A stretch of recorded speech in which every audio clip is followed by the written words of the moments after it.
Hello everyone and welcome back. My name is Mr. Kovault, and in this video we're going to be going over how to use molecular orbital theory to explain multiple bonds. So let's get into this. So in this video we're going to start by talking a little bit and remind ourselves about valence bond theory. So in valence bond theory, or VB theory, we describe the pi bond. That's a pi symbol, Greek letter pi bond in ethylene C2H4 as the result of overlapping parallel 2p atomic orbitals, like the 2pz, on the neighboring carbon atom. So here is a picture of what it would look like. So we have the sigma bonds formed between the two carbons, right? So those would be your hybridized orbitals. So that would be your sp2 hybridized orbitals. So we took the s and two p's, hybridized them on the carbon atom, and then those orbitals are overlapping with between the carbons in along the internuclear axis, right?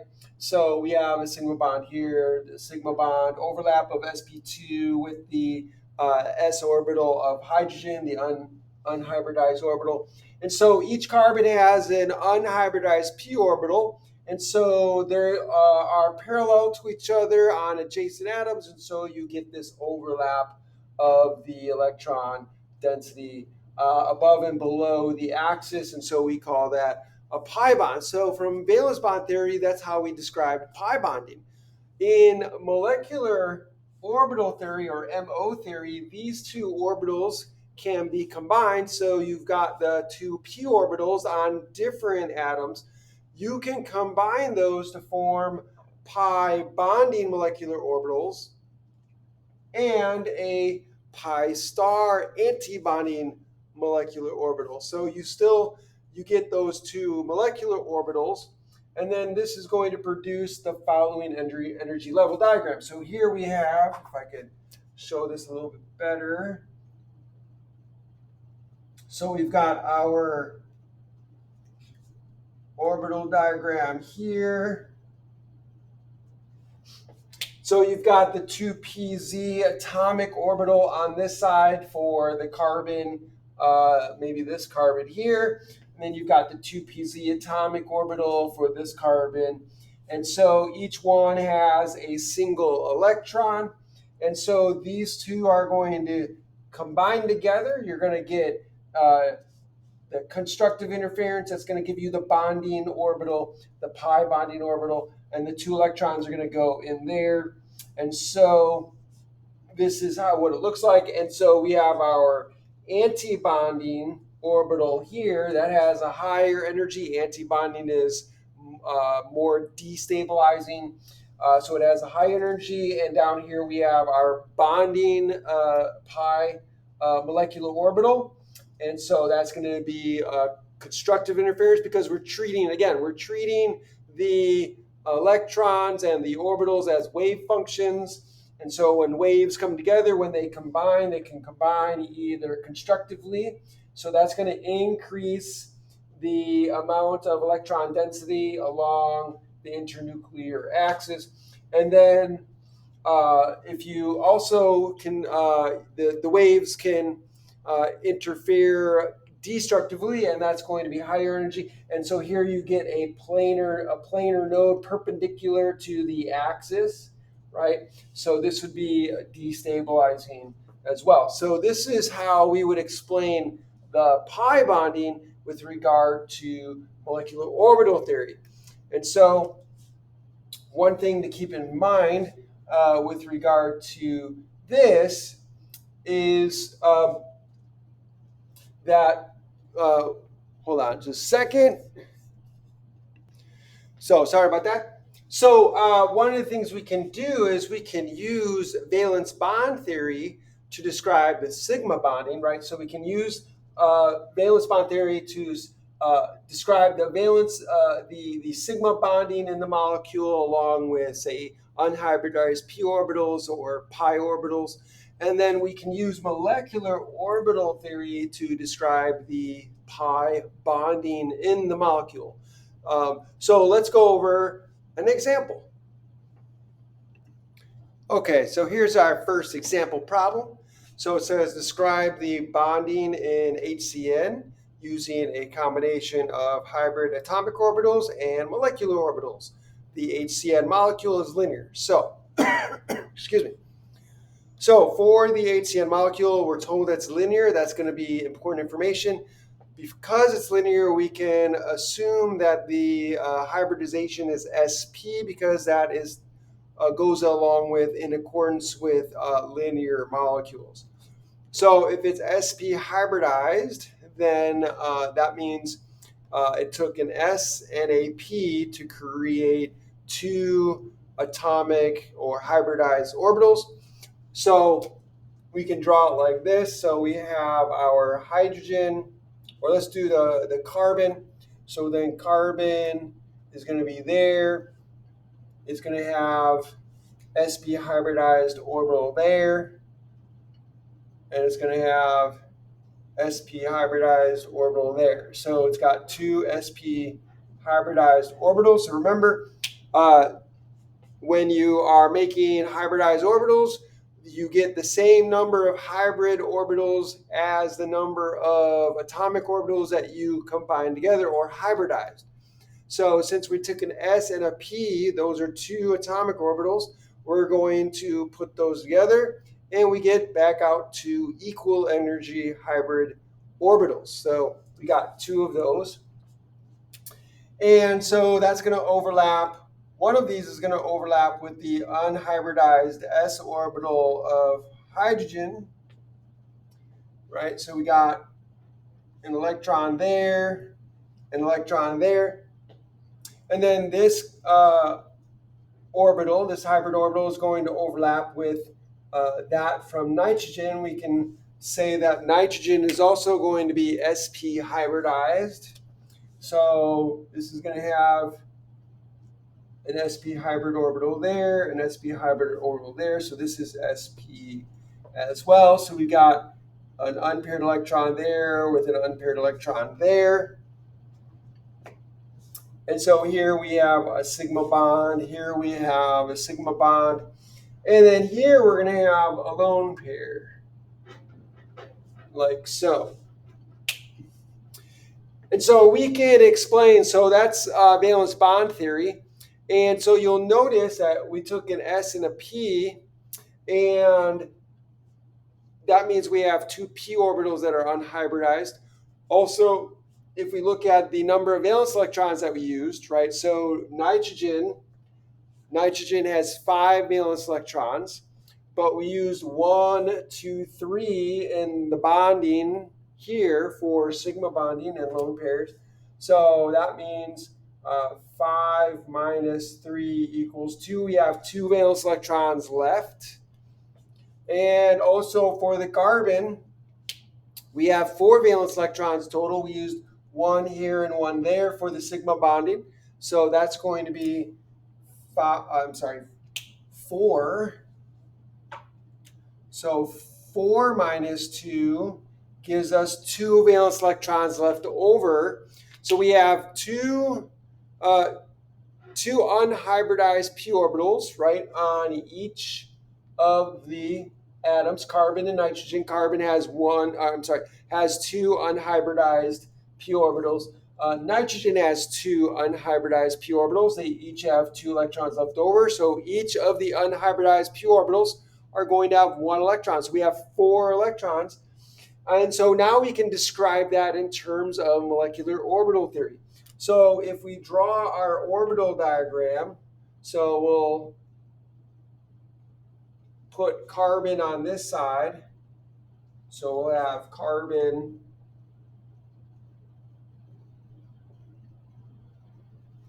atomic orbital. Here, let me do that better. So this is the carbon atomic orbital here. And then we'll have, let me bring this a little lower. Let's bring it down here. So this is going to be the nitrogen atomic orbital, right? So when we put these together, we're going to have 2 and 2 there.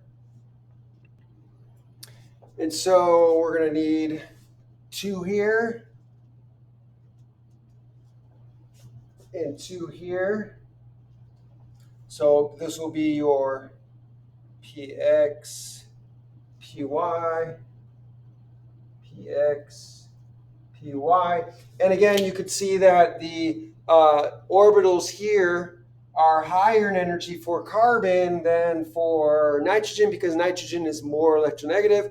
So the more electronegative atom has their orbitals at a lower energy. And so we're going to have a skewed orbital diagram here. Okay, so that's going to be 2 down there. And we're going to have 2 molecular orbitals here. So this is going to be pi, and this is going to be pi star. And we're going to have 1 electron in each of the atomic orbitals. And so this is going to be the HCN molecular orbitals, or I should say pi molecular orbitals. So now we're going to take the 4 electrons and fill up the orbital diagram. So let me do this a little bit. Oops, I made a mistake. This should actually be lower.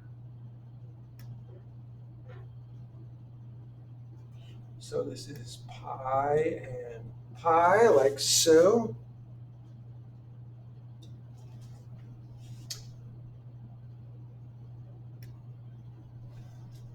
That's better. So let's fill this in. So we're going to, since these are equal energy, we're going to use Hund's rule. So spin up, and then spin down, and that's it. And so now you can see the orbital diagram here.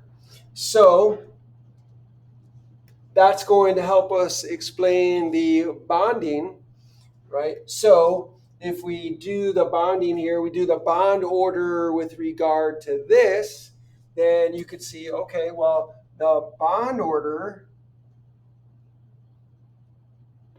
is equal to what? We said this before.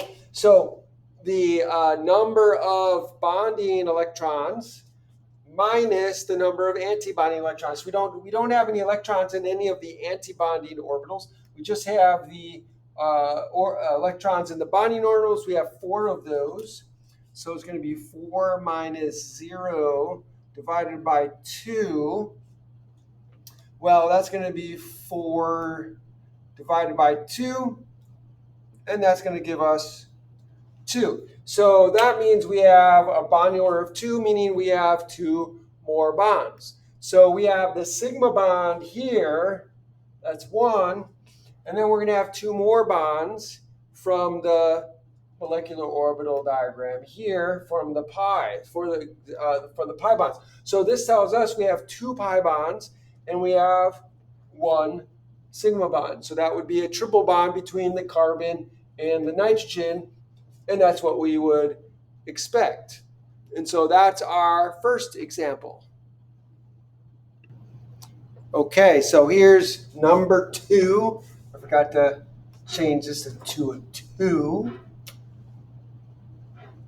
Okay, so in this one, we're asked to, again, describe the bonding in formaldehyde this time, H2C double bond O, a trigonal planar molecule using a combination of hybrid atomic orbitals and molecular orbitals again. So this time we're told that it is a trigonal planar molecule, which means that we're dealing with sp2 hybridization, right? So we took an S and 2p orbitals. We're hybridizing those on both the carbon and the oxygen, and we get 3 sp2 equal energy hybrid orbitals. So that's going to look very similar to what we saw before. So we're going to have the carbon and we're going to have the oxygen, and the carbon is going to have 2 or 3 sp2 hybrid orbitals. So we're going to have one orbital there, and we're going to have an orbital there, and an orbital there.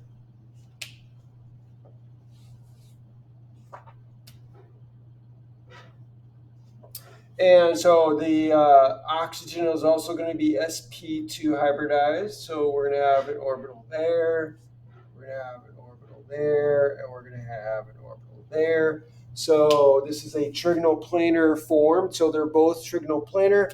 So sp2 hybrid orbitals, sp2 hybrid orbitals. This carbon is going to have overlap with hydrogen 1s orbital. This one also is going to have a hydrogen 1s orbital. Each of these hybrid sp2 hybrid orbitals are going to have one electron in them. So the hydrogen here is going to have a single electron. That's going to pair up with an electron in these hybrid orbitals. And then this hybrid orbital is going to have an electron that's going to overlap with the sp2 hybrid orbital here on this oxygen. So that's going to be spin down. And then these two are going to have lone pairs in them. That should be spin up. So spin up, spin down. So we have 2 lone pairs here on the oxygen. And so here we have our sigma bond. So this is going to be sigma, this is going to be sigma, this is going to be sigma. And then we have our 2 lone pairs here. Okay, so this is what we can do. We can show using valence bond theory.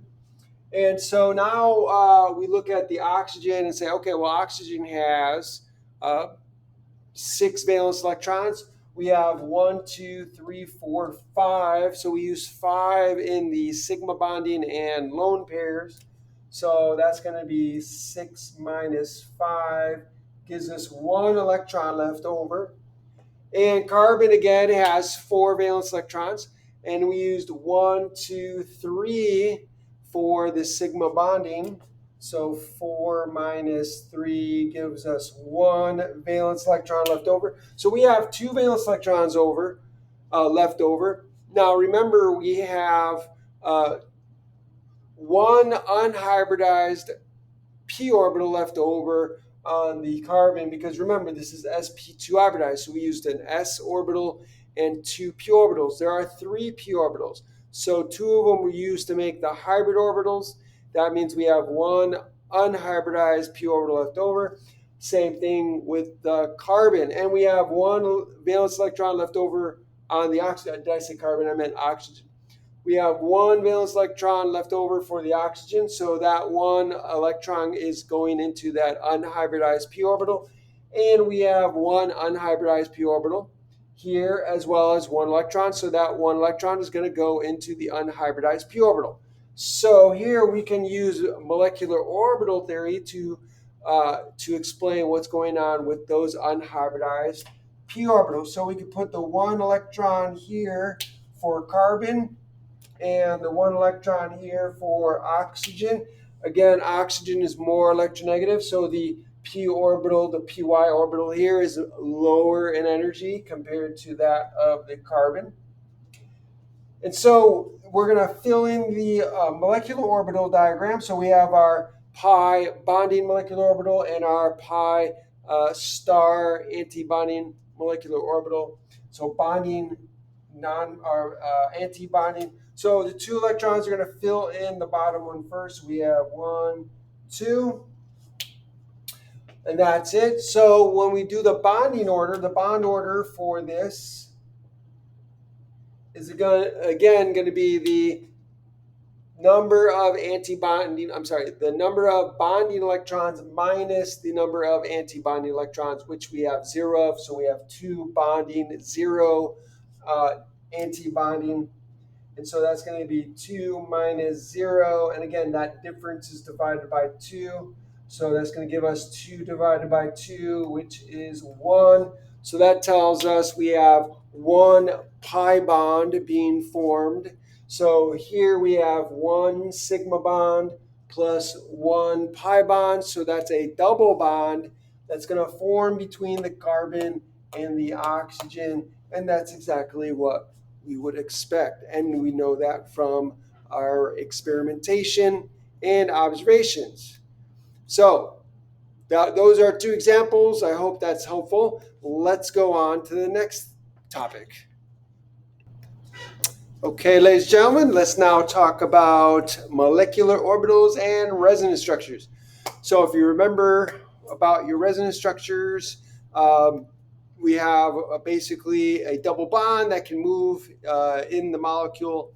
So the example I'm going to go over is ozone. So we saw an ozone, which is O3.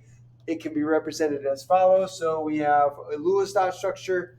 So we have 3 oxygen or atoms that are bonded together. You have 1 oxygen atom single bonded to the middle, and then you got this oxygen atom double bonded here. This has two lone pairs, this has 3 lone pairs, and this has 1 lone pair. However, the double bond doesn't have to be there. We can move electrons around. So one of the lone pairs here can become a double bond here, can add another bond here, right? Or the so then what's going to happen is then that's going to cause this molecule, the oxygen here is going to have, if we leave it like that, the oxygen here in the middle would have 5 bonds. That's not going to be possible. So then this, one of the bonds here, one of the pairs of electrons is going to move on to this oxygen here, right? So then this one was going to have 3 lone pairs and a single bond, and then this one ends up having 2 lone pairs and a double bond. So this can kind of move back and forth. However, it doesn't really move back and forth like this. When we think of resonance structures, it really is not the case that the double bond is moving back and forth from between these 2 oxygen atoms to these 2 oxygen atoms. That's not really what is happening here. So to really understand resonance structures, you just understand that whatever the real molecule is, it's a kind of a hybrid between these 2, right? So this is just 2 ways of expressing or depicting the molecule, but we understand with resonance structures that it's going to be some average of the resonance structures that we've drawn. So this is not the actual molecule. This is not the actual molecule. We understand that the molecule is some average of these 2. Okay, so again, resonance structures does not mean that the molecule itself is fluctuating back and forth between these 2. That's not what happens. So get rid of that idea. The best way to understand this is that the actual molecule of ozone is a combination or hybrid of these 2. So think of hybrid dogs, right? So you take 2 different dogs, you hybrid them together, they breed something that is in between. It's a hybrid. So think of it in that sort of way. VSEPR theory predicts both species as bent, so we can predict that the molecule of ozone is going to be bent. However, it doesn't really give us information about the bond order, right?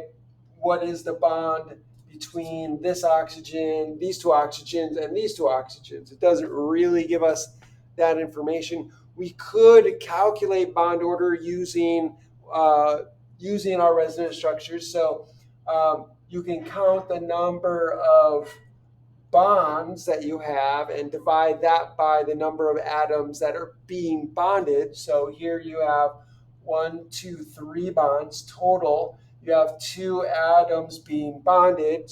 So 3 divided by 2 is 1.5. So you can average, say that maybe there's 1.5 bonds there. So that's a way that you can figure it out.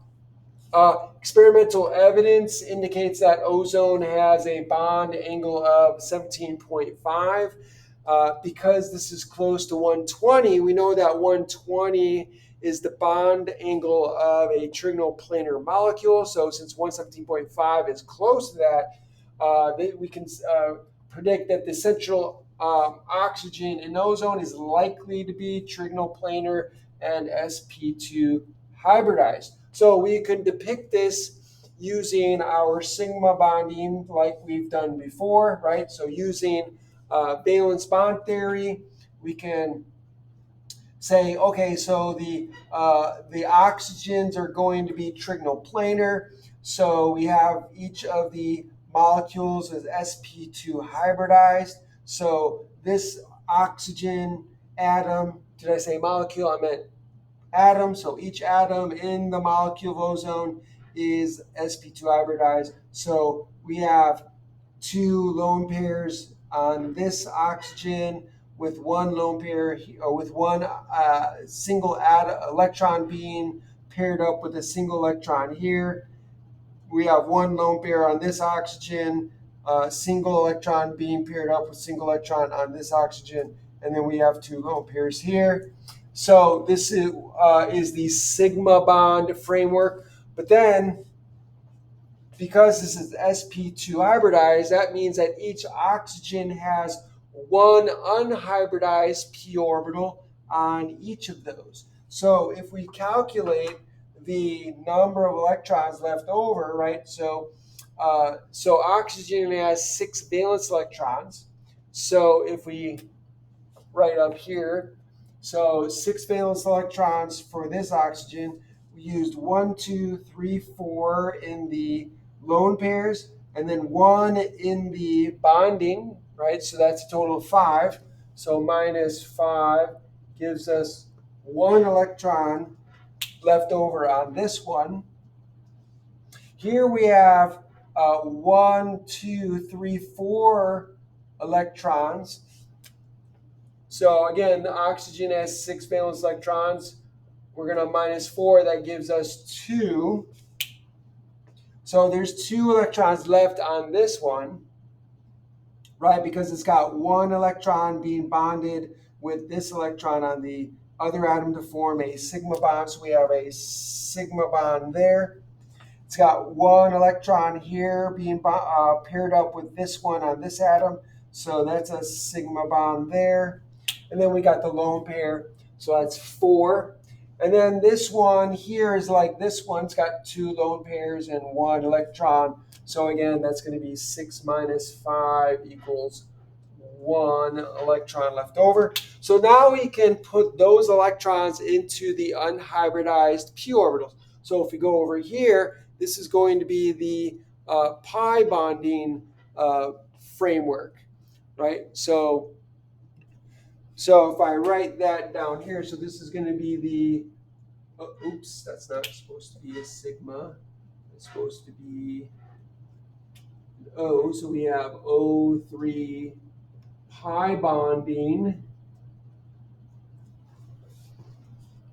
Okay, so here we have the unhybridized p orbital here. So again, it's got the 1 electron there.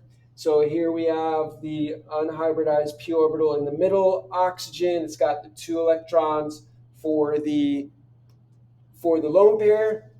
And then we have 1 left over here. So this unhybridized p orbital has 1 electron.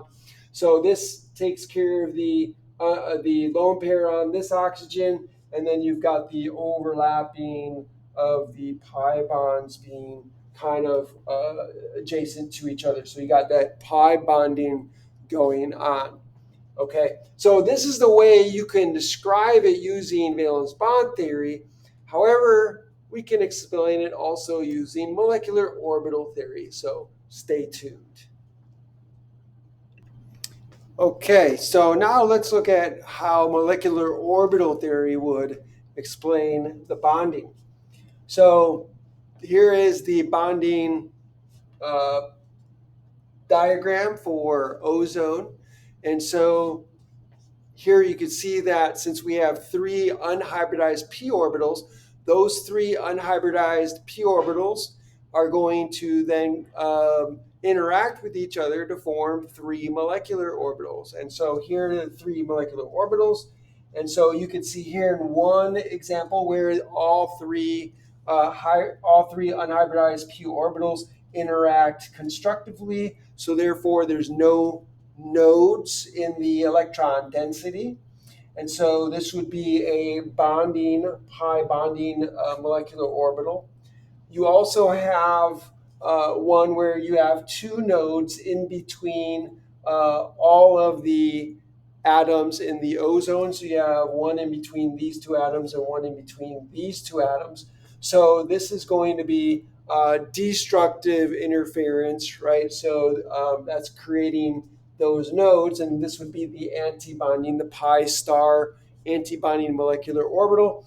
And then you have one in between where you have one node that goes directly through the middle oxygen.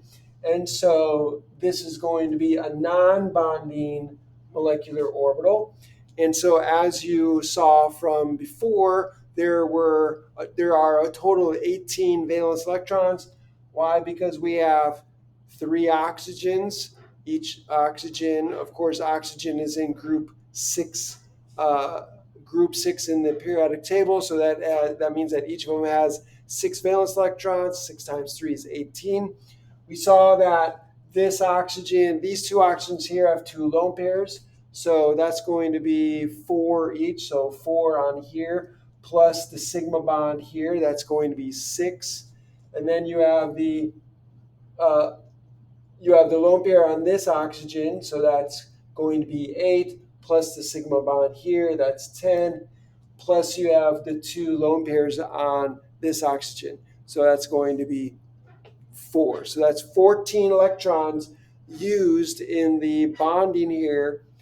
So that means we got 4 left over. We can put those 4 electrons into the molecular orbital energy level diagram.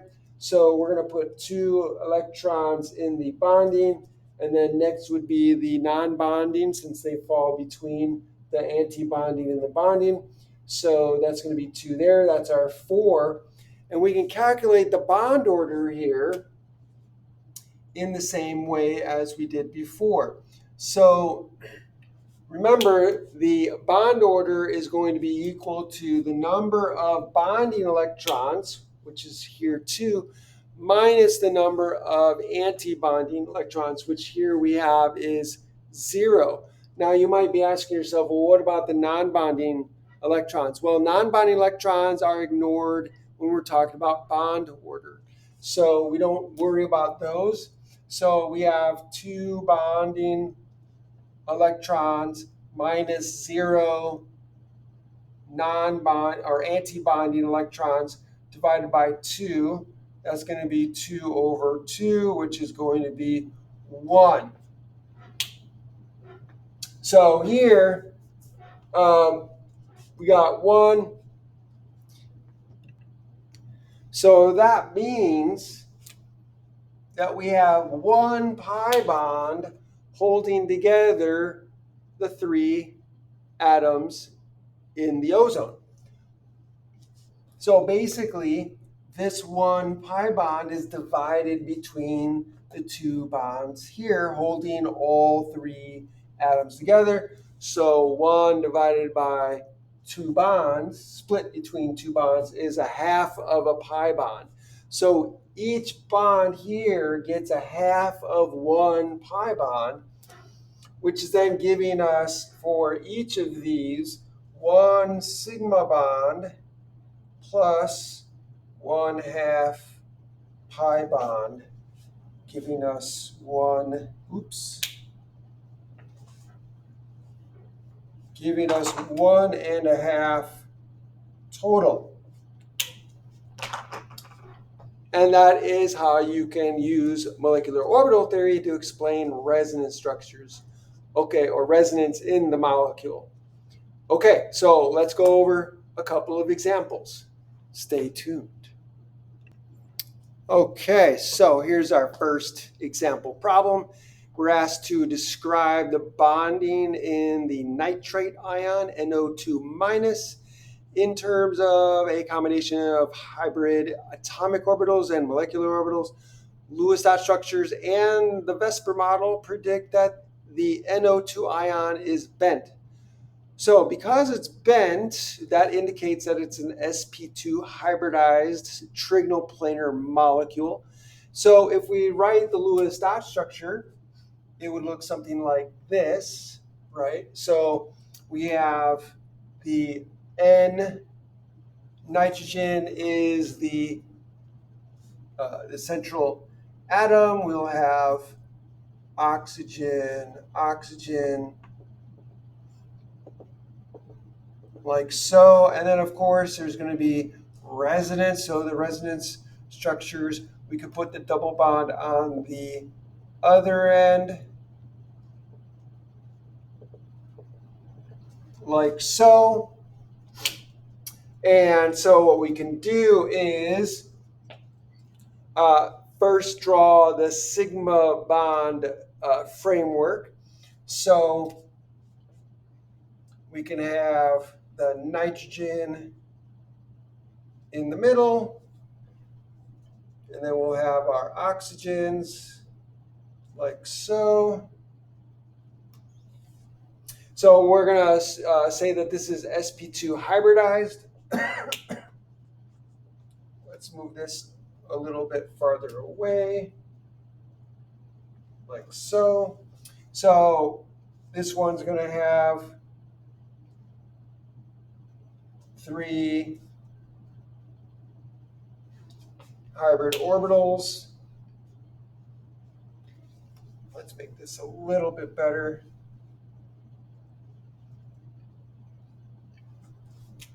So we've got this one like that. We got this one like that. And then we've got our oxygen here. That's going to have sp2 hybridization. So it's going to look something like this. And then we have the oxygen, other oxygen down here. So that's going to have sp2 hybridized orbital there, and there, and there. And so just like before with our Lewis dot structure, we're going to have, here, let me make this bigger so I can fit electrons in there. So we're going to have a lone pair electrons there. Oops. I should do up first.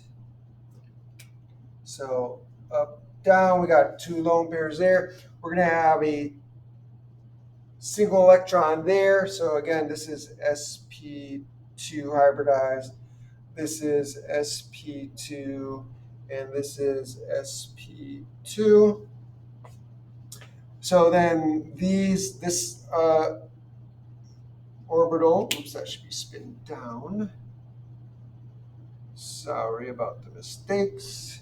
So this will be spin down. So those are paired up. We're going to have a lone pair here.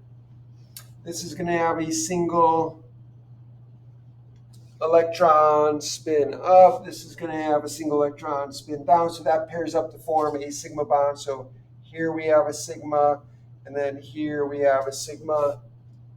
We have 2 lone pairs there, 1 lone pair here, and then we're going to have 2 lone pairs here and here. So once again, we could figure out what the leftover valence electrons are. So oxygen has 6 valence electrons. So we used up 1, 2, 3, 4 in the lone pairs and 1 in the sigma bond. So that's going to be 6 minus 5 gives us 1 left over there. Nitrogen has 5 valence electrons. We have 1 lone pair plus 1 electron in each of the sigma bonds, so that's 4. So that's going to be 5 minus 4 gives us 1 electron left over there. And again, for this oxygen, we have 6 valence electrons minus 2 plus 2 is 4 plus 1 is 5. And so that gives us 1 electron left over there. Now, one thing you can't forget is the negative charge on the nitrite ion. So it has a -1. That means it has 1 extra electron in addition to the 18 total electrons that are there, right? So if we count these up, 1, 2, 3, 4, 5, 6, 7, 8, 9, 10, 11, 12, 13, 14. We're using 14 here. But if we add up all the valence electrons, right, we have 6 for each oxygen, that's 12, plus 5 for the nitrogen, that's 17, plus 1 for the negative charge, that's 18. So 18 minus 14 gives us 4. We have 1 here, 1 there, 1 there, left over from the structure here, and plus the negative, that's 4. So we have 4 electrons left over. We have 1, 2, we have 3 unhybridized p orbitals. So again, those 3 unhybridized p orbitals can interact with each other to form 3 molecular orbitals.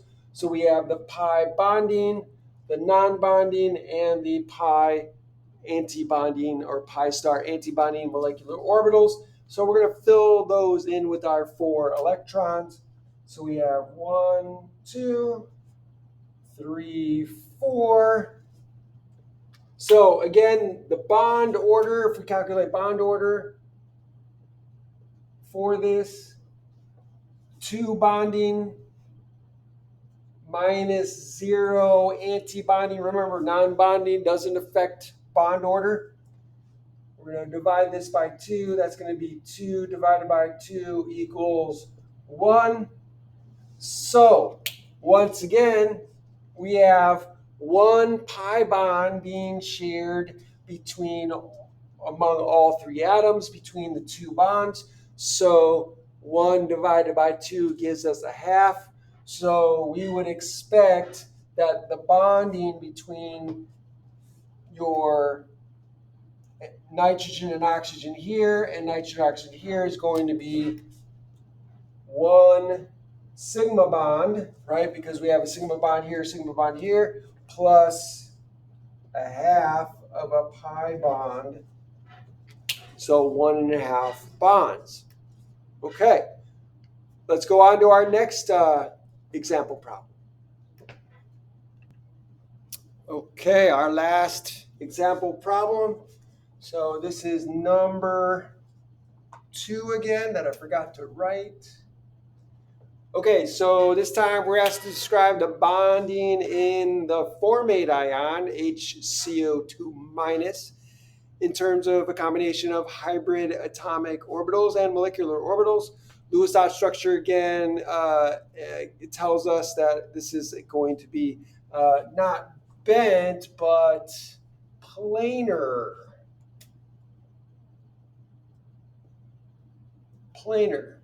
So Lewis dot structure, let's draw that. So we're going to have carbon as our central atom, and we're going to have our 2 oxygens.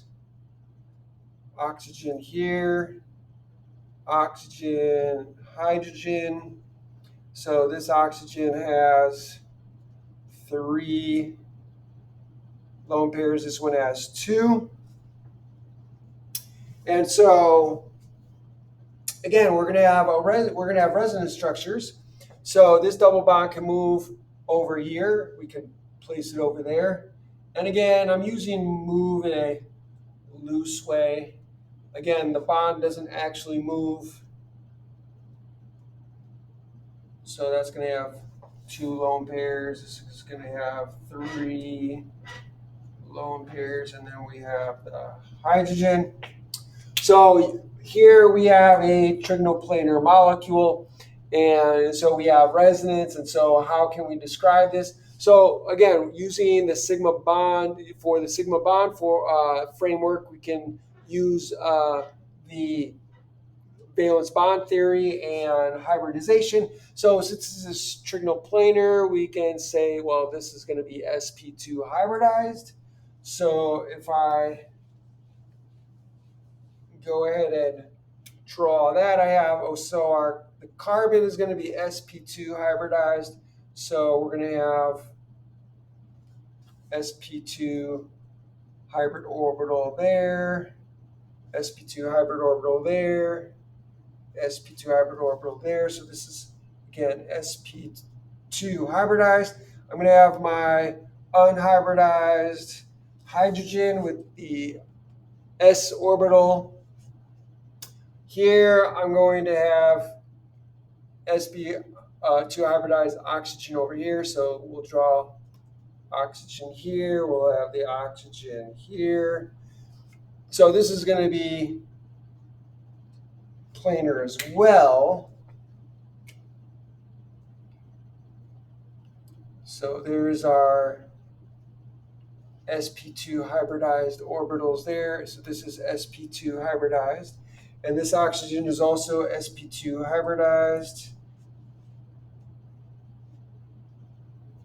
like so. And so we're going to have one valence electron in the hydrogen there. That's going to pair up with one valence electron there, spin up, spin down.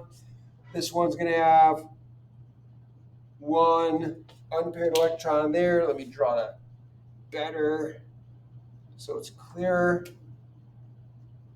So spin up. This one's going to be spin up. This is going to be spin down, spin down. So those are pairing up. So we got sigma bond there. We have a sigma bond there. We have a sigma bond there.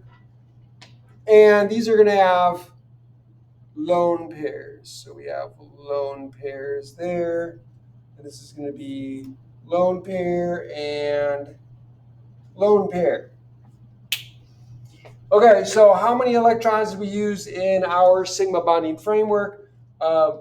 We got 1, 2 here.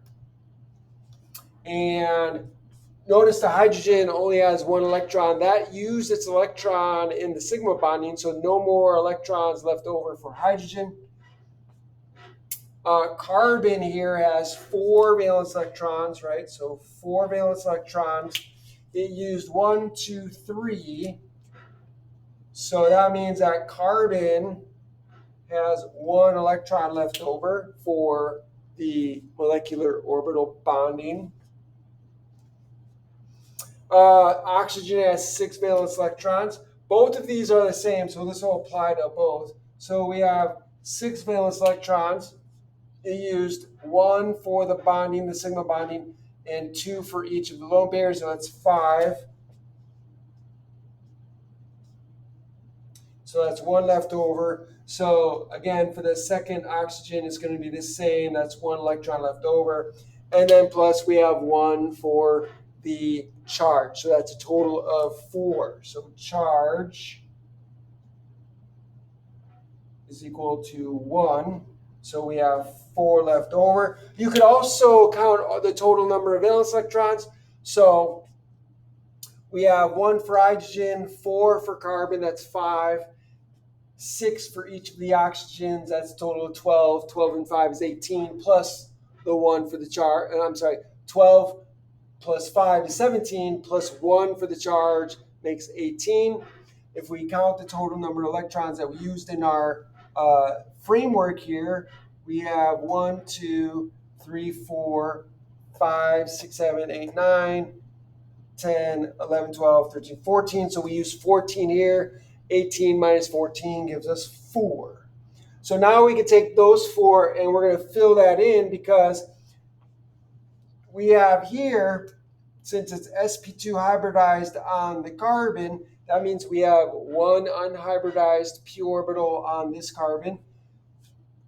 It's sp2 hybridized on each of the oxygens, which means that each of the oxygens has 1 unhybridized p orbital. So that's 3 unhybridized p orbitals that can interact to form 3 molecular orbitals. So we have the pi, the non-bonding, and the pi star. So we have the bonding, non-bonding, and anti-bonding molecular orbitals.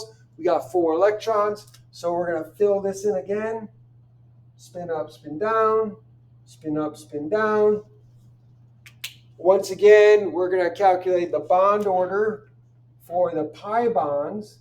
So the bond order is, again, bonding molecular orbital electrons. So bonding electrons minus antibonding electrons. We don't have any antibonding electrons. So it's going to be 2 for the bonding. The non-bonding electrons are ignored, so we don't have to worry about that. They don't influence bond order. So it's going to be 2 minus 0, that divided by 2, which is going to be 2 divided by 2 gives us 1. So we have 1 pi bond that's going to be shared between these 3 atoms. So we have 2 bonds here. So this 1 bond is shared between the 2 bonds here. So that's going to be a half a bond. So we have 1 sigma bond for each of them plus 1/2 pi. So that's going to give a bond order of 1½ or 3/2. And that, ladies and gentlemen, is how you do it. I hope you enjoyed this video. I hope this was helpful. If it was helpful in any way, then please like the video, share the video, hit that like button somewhere. Find it. It's down here, I think. Also, do me a favor, subscribe to my channel, help me out. When you do that, click on the notification bell, click all after doing that, so that way you're notified by all the videos I put out. And finally, put a comment down below in the comment section, right down there. Let me know what you think. Ask me questions. I would love to hear from you. If you have a question or a problem you need help with, or if you have a topic you would like me to cover, write that down below. I'll do that for you. Thanks for joining me and have a great day.